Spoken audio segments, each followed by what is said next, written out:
ikaze muri Tour du Rwanda rero akaba umuyobozi w'isiganwa atanze umwanya. Reka mbabwire ko tugiye kubona atake zigenda zisimburana, atake niyo mpamvu mbonye ko twise tuzamuka kuri cadence iri hejuru tuvuye mu gahenderezo tujana Cyangugu. Nibyo niko dutangiye etape ya gatatu ya Tour du Rwanda, ariko muze kunsengera nimba kashema tuza gusozanya etape ya gatatu amahoro, uburyo ayitangiyemo ndetse n'ibyifuzo afite muri etape nibyo twese duhanze amaso. Iyi etape twabwiye ko yaherukaga mu karere ka Rusizi mwaka 2024 ubwo etape nk'ingi yari hagurukiye mu karere ka Huye yegukanywe n'umunyakolombia Restrepo wari watwaye iyi etape mu mwaka 2024. Sore ni ufashe umwanzuro wo kubanza gukurura iyi etape n'ingenda hayoshere mu musore w'Huye yamasha gusizira yamaze kureba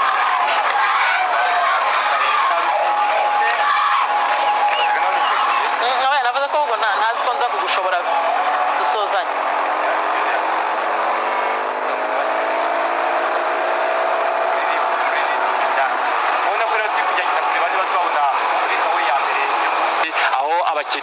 abakinnyi bane babanje kugendana. Muri abo bakinnyi urabona ko icyo ari kumusaba arimo aramusaba ngo reka dukore rotation kugira ngo turebe ko twabona uburyo twiyaka abakinnyi. Nibyo rero iyi ni Huye dusohotsemo, navugaga ko dushimira cyane abakiriye ku munsi w'ejo abasiganwa amagare, yaba ari abakinnyi yaba ari abatoza ndetse n'abandi bose bari muri organisation kugera mu banyamakuru. Huye mwarakoze kutwakira kandi mukatwakira neza, niyo mpamvu abasiganwa uyu munsi bahagurutse n'ubundi intego ari yayindi yo kureba ko bahiga intego ziri mu mihanda uyu munsi ndetse bakareba ko bagera mu karere ka Rusizi. Indacceleration gushaka break aho ariko peloto iracyari maso. Uyu ni umusore wo muri picnic, kubwira ko muri picnic afitemo abasore batatu b'Abahorandi, Ubuhorandi icyo gihugu cyatwaye etape ya Tour du Rwanda kikumbuye kurusha ibindi, bayiheruka etape 2009 Tour du Rwanda iri ku munsi wa mbere muri edition ya mbere baheruka etape. Edition ya mbere ya kabiri n'ibice bibiri nibwo baheruka etape, kuko iyi ni etape ya kane igiye gusorezwa mu karere ka Rusizi. Byahereye 2016 ubwo baherukaga Karongi bagasoreza mu karere ka Rusizi. Nibyo nagarukaga ku munsi w'ejo umwe mu bakinnyi twagize bakunzwe cyane mu Rwanda muri Tour du Rwanda ni Kirigamazi Ragi Moti. Icyo gihe niwe wari wayegukanye 2020, yaje kwegukanywa na Restrepo Jonathan n'undi munyakolombia abisubira mu mwaka 2024. ni ukuvuga ngo uyu wari umwaka wa kabiri abanyarusizi batabona igare ngiri riraje kwasoreza. Ni amahirwe umwaka ushize baduhaye show, iyi stade cyangwa se isoko twicayeho yaduhaye show, ntekereza ko tubuze kongera kwibona n'uno munsi. So kugeza ubu rero reba ukuntu none byahindutse, twavuye muri cya gice cy'uko NSN yafataga isiganwa ikarigira ryayo, ariko ubu noneho NSN yatangiye gutekereza kuba yajya muri breakaway. Bivuze iki rero? Bivuze ko kuri bo isiganwa ryahinduye uburyo bwabo bw'imikinire, kubera ko ubundi twatangiraga byabaga ari isiganwa ritambika. Kuko muri kona iyi akaba ari etape tuzakora ku munsi w'ejo izava mu karere ka Karongi yerekeza mu karere ka Rubavu. Ni etape nayo twiteze ko izakora impinduka cyane mu buryo bw'imikinire, kubera ko tuzasoza mu gice gitambika, kuko nkuko mubibona tugeze mu karere ka Rubavu hazabaho kuzenguruka. Dushimiye cyane inzego z'umutekano, yaba abo tuza gusanga inshuti tuza gusanga muri pariki ya Nyungwe, ndetse tunashimira mu by'ukuri na polisi y'igihugu iduherekeza. Pariki ya Nyungwe iryo kwicamo kubera ko uratuza cyane, kuko batubwiye ko muryame musinzire ubundi mukore. Ijoro ryakeye rwose twanyuze muri parke ubona ko ari amahoro, ibintu bimeze neza, umutekano ari wose. Inzego zose zishinzwe umutekano yaba ari muri Tour du Rwanda ndetse n'ubuzima bwa buri munsi bw'igihugu cy'u Rwanda ni abantu bo gushimirwa. Gihe cyo basabira gusa Imana ijye bahugurame, hanyuma bagere ku nzozi zabo n'intego zabo z'ibyo bifuza byose. Ataka yindi baragiye, peloto iri maso, peloto nifuza ko hari ugenda banza ushakira igihembo cya mbere kiri mu nzira cyaba cya sprint n'umusozi uko nicyo gisobanuro kiri gutuma peloto idashaka kurekura peloto iracyarwana ugiye wese iramugarura twabonye ikipe ya Amani twabonye Mesal twabonye ikipe ya Picnic NSN irongera azamutse twabwiye ko icyo NSN tigejwe kuri no isiganwa ry'uno munsi kubera ko badafite abakinnyi batari siga etape yo gutambika uyu munsi tuzaza kubona abakinnyi bashaka kujya muri break ndabona abantu basa nkaho hari 8 bashaka kujya muri breakaway ariko mayo jaune iracyari maso nibyo mayo jaune iracyari maso wambazaga aho igihembo cya mbere kiza kuboneka ni ku kilometero cya 25 bari Nyamagabe niho hari intego za mbere z'uyu munsi akaba ari umusozi wa mbere uri ku kilometero cya 25 akaba ari umusozi uri kuri kategori ya kabiri bivuze ko ari umusozi muto baza guhatana kugeramo uyu munsi dufite sprint ebyiri zonyine Kigeme ndetse na Kitabi niho aza guhembwa abantu bari buhiga abandi muri sprint asigaye ni imisozi igera kuri 6 baza gushakamo amanota ya Mergrepel by'umwihariko iyo misozi yose cyangwa se izo sprint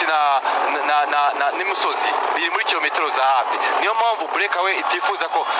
hari umuntu wagenda twibutsa abantu yuko ibintu bya bonification byabaye birangiye ubu turi muri pause ya bonification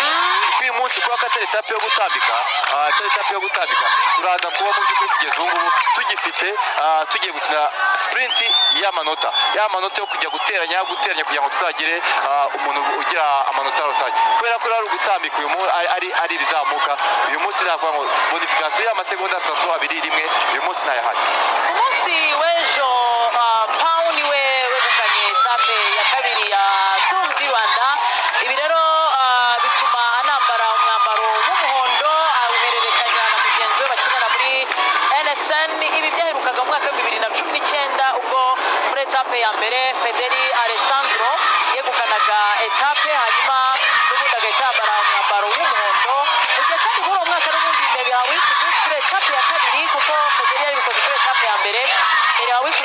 yatwaye etape ahita yambara umwambaro w'umuhondo ejo byakozwe n'ubundi na Pau wa NSN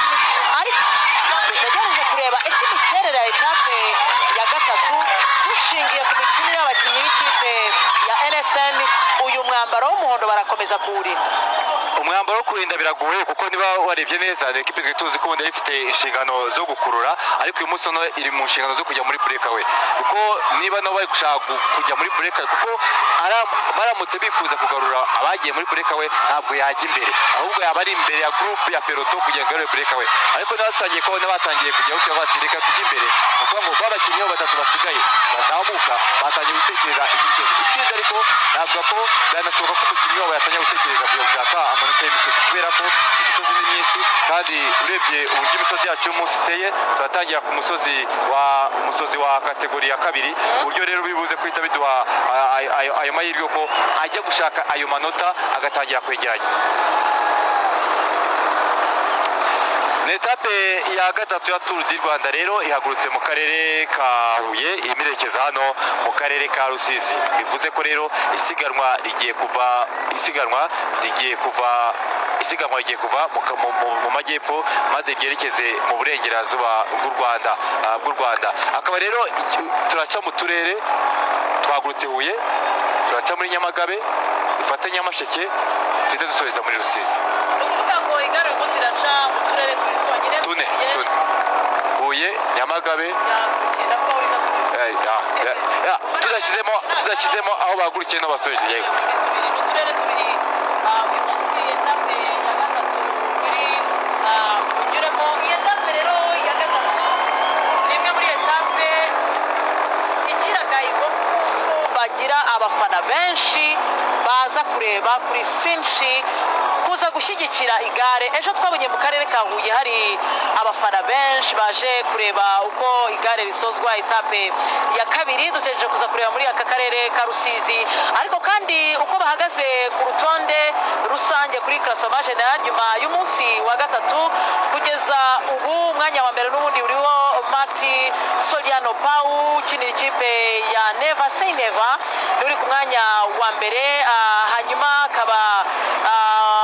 akurikiwe n'ubundi ku mwanya wa kabiri niho hantu kureba ibihe basiganwa kugira ngo turebe se etape ya gatatu ishobora kuza gushyiramo intera nini bitewe n'uko harimo guterera, bitewe n'uko n'ubundi abakinnyi ikipe